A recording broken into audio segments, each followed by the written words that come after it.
আষাঢ় মাসের রথযাত্রার দিন থেকে উল্টো রথের মধ্যে যে শনিবার এবং মঙ্গলবার পড়ে তাতেই করা হয় বিপত্তারিণী ব্রত।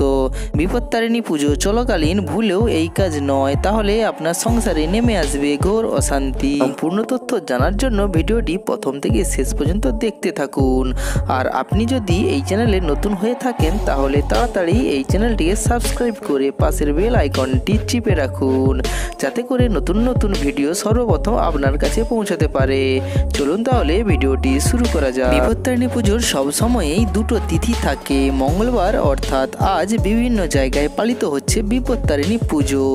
আষাঢ় মাসের রথযাত্রার দিন থেকে উল্টো রথের মধ্যে যে শনিবার এবং মঙ্গলবার পড়ে তাতেই করা হয় বিপত্তারিণী ব্রত। এই মঙ্গলবারের পর ফের শনিবার পালিত হবে বিপত্তারিণী পুজো। দেবী দুর্গার 108 অবতারের এক দেবী মা বিপত্তারিণী। সাধারণত সন্তান ও পরিবারের মঙ্গল কামনায় এই ব্রত পালন করেন মহিলারা। মনে করা হয় এই ব্রত পালন করলে সব ধরনের বিপদের হাত থেকে মুক্তি পাওয়া যায়। তবে এই ব্রত করার বিশেষ কিছু নিয়ম বা টোটকা রয়েছে। যদি সঠিক নিয়ম অনুসারে টোটকাগুলি পালন করা যায় তাহলে খুবই উপকার পাওয়া যায়।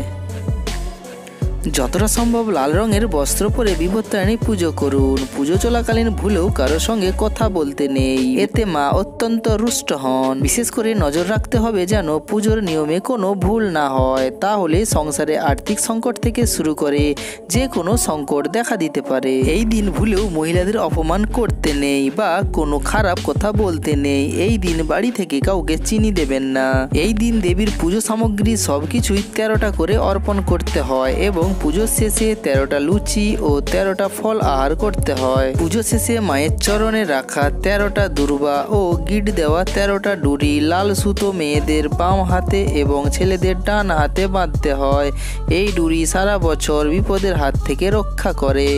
তো বন্ধুরা, এই ভিডিওটি যদি আপনাদের ভালো লেগে থাকে তাহলে আমাদের এই চ্যানেলটিকে লাইক, শেয়ার, কমেন্ট করবেন এবং সাবস্ক্রাইব করতে ভুলবেন না। ভিডিওটি শেষ পর্যন্ত দেখার জন্য ধন্যবাদ।